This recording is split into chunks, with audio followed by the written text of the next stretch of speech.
El Señor esté con ustedes. Lectura del Santo Evangelio según San Mateo. Gloria a ti, Señor. En aquel tiempo Jesús subió a una barca junto con sus discípulos. De pronto se levantó en el mar una tempestad tan fuerte que las olas cubrían la barca, pero él estaba dormido. Los discípulos lo despertaron diciéndole: Señor, sálvanos que perecemos.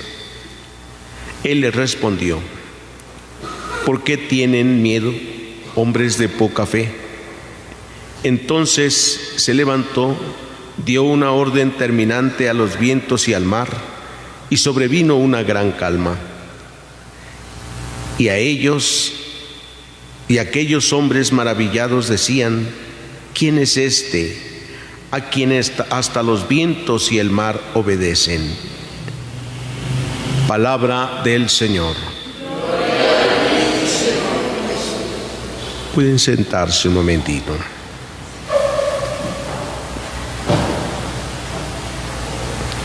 Escuchamos hoy este pasaje del Evangelio de San Mateo, que estamos escuchando en estos días entre semana.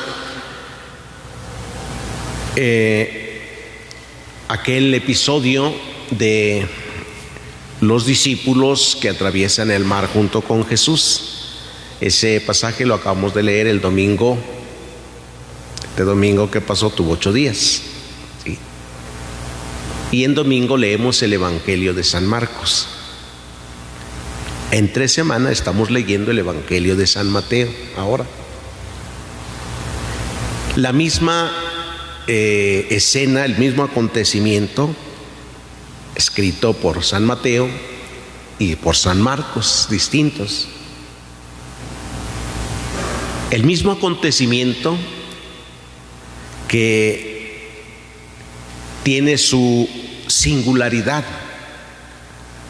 Por ejemplo, dice San Mateo hoy que Jesús subió a una barca junto con sus discípulos, como si hubiera estado abajo y vamos a la barca y vámonos al otro lado del lago, ¿no? San Marcos dice que Jesús había estado enseñando desde la barca a la multitud que estaba. Después de un buen rato dijo: vámonos a la otra orilla.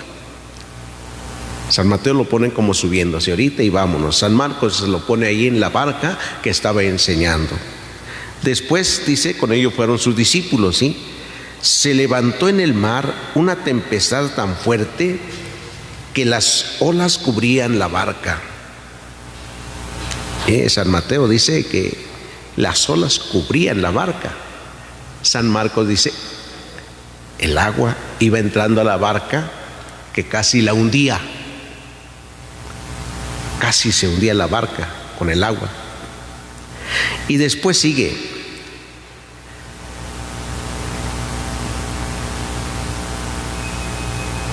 lo de Jesús que estaba dormido, pues nada más dice eso, menciona que Jesús estaba dormido. Dice: los discípulos lo despertaron diciéndole: Señor, sálvanos que perecemos. Eso en los dos evangelios está esto: el grito de los apóstoles y Jesús que duerme, ¿sí?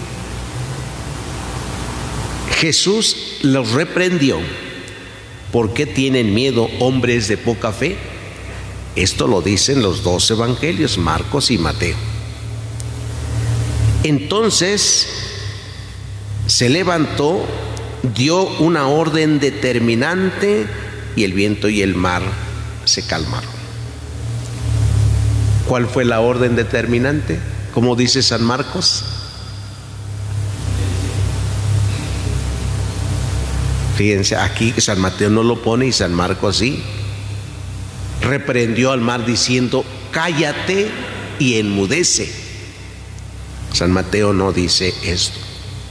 San Mateo nos va diciendo lo esencial. Dice: reprendió al viento y al mar y se calmó. aquellos hombres maravillados, ahora sí, decían: ¿quién es este a quien hasta el viento y el mar obedecen? Entonces hay cosas que los dos evangelistas tienen muy presentes. Jesús que va con los discípulos y en una barca.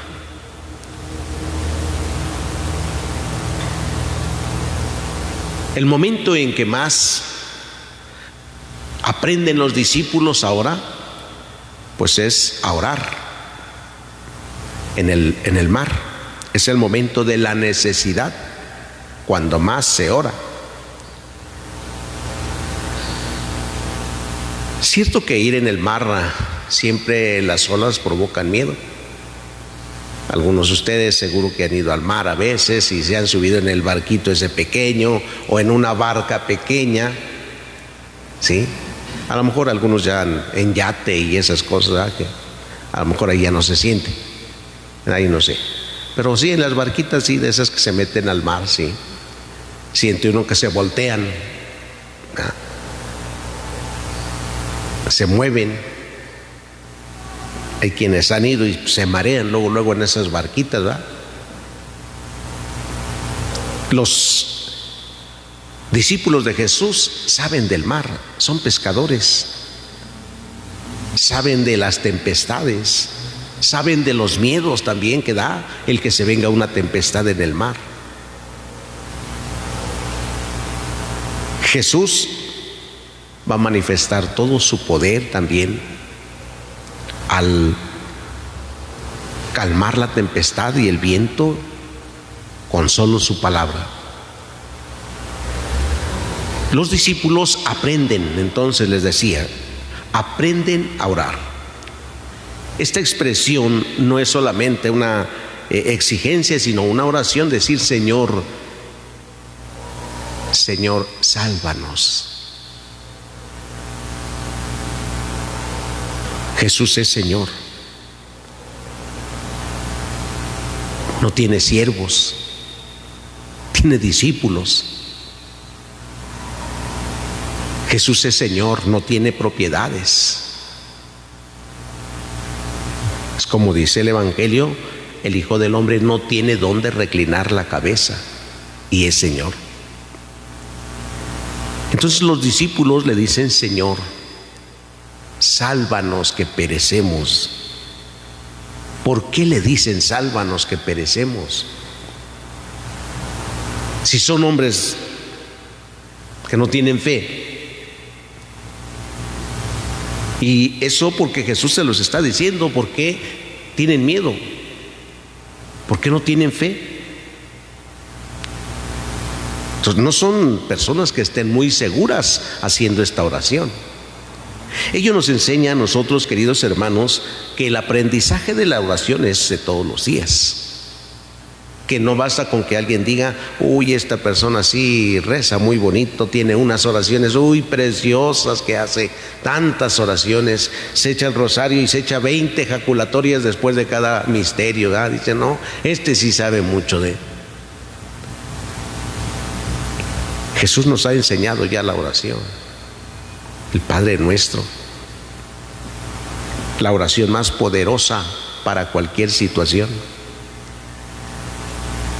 Así es que los discípulos que están aprendiendo a orar, pues Jesús les dice que tienen que hacerlo con fe. No porque tienen una necesidad, vayan y le pidan: Señor, Señor, rápido, despiértate, que no te importa que nos hundamos. Como cuando alguien se acerca por una necesidad: Señor, por favor, que se está muriendo mi padre, se está muriendo mi madre, por favor, Señor, ten misericordia de nosotros, no permita. Hombres de poca fe. Cuando Dios está con nosotros, cuando Jesús está con nosotros, por muy mal que, de acuerdo a nuestra forma de pensar, nos vaya, siempre nos irá bien. Sí.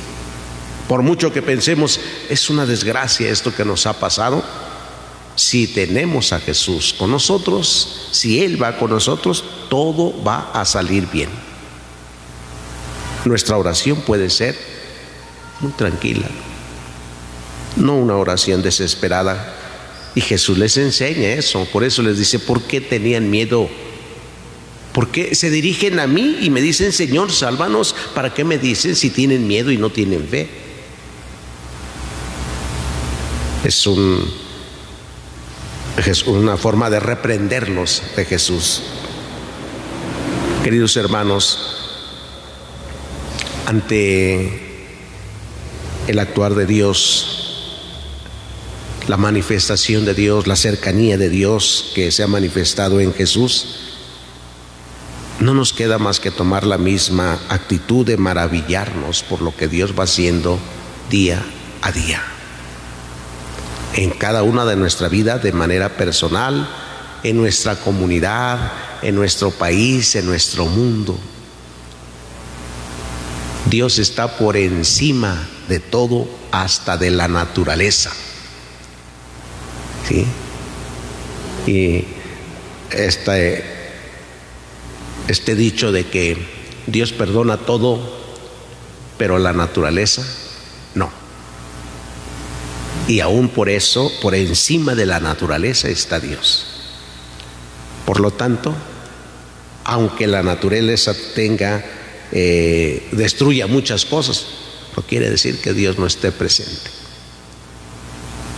Todo lo que hoy estaremos viviendo en todos estos días de lluvias, de tormentas, de huracanes, de inundaciones, de desastres, todo, no quiere decir que ¿dónde está Dios? ¿No? Pues ahí está también, haciéndonos reflexionar de que no hemos tomado conciencia de cuidar la creación y que eso no es obra de Dios. ¿No? ¿Cuántos no han entendido que no construyan en las orillas de los ríos o donde antes incluso era un río? Porque tarde que temprano va a volver a pasar ahí.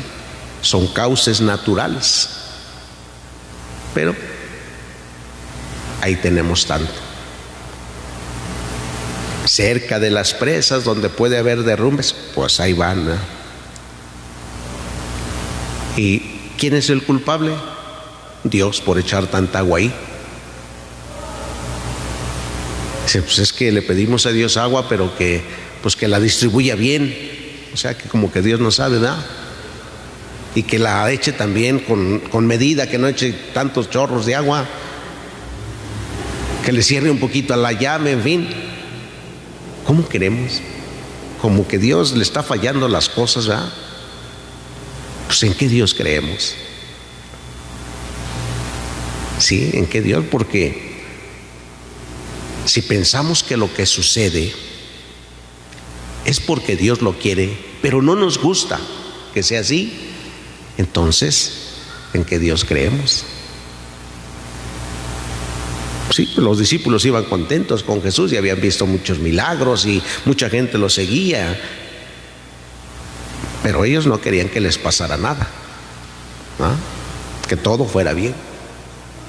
Nosotros no queremos que nos pase nada y por eso vamos y rezamos a Dios, por eso escuchamos su palabra. No queremos que nos pase nada malo, y si nos llega a pasar algún accidente o alguna enfermedad, decimos: Señor, pues entonces ¿qué, Señor? ¿En qué estamos? Estoy contigo, voy contigo y ahora me pasa esto.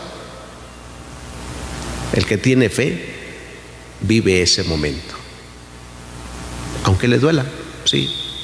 Aunque nos duela a veces, podemos vivir el momento. Tenemos la seguridad, Él está ahí. Yo admiro cuando alguien se queja y ahí en la familia, y ahí está mi mamá y dice que el mundo es de Dios, que lo mueva a su antojo, que le haga como quiera. Nadie se puede oponer. Así venga una desgracia, no, tan tranquilo. Y así es. Así es, nosotros no vamos a decirle a Dios cómo tiene que hacer las cosas. Él más bien nos está invitando hoy a vivir en la fe y en la confianza en Él, siempre. No solo en la necesidad, tampoco cuando todo está muy bien, no solamente en eso, sino siempre, siempre. Pidámosle a Dios que nos conceda la gracia de aprender a confiar en Él siempre. Que así sea.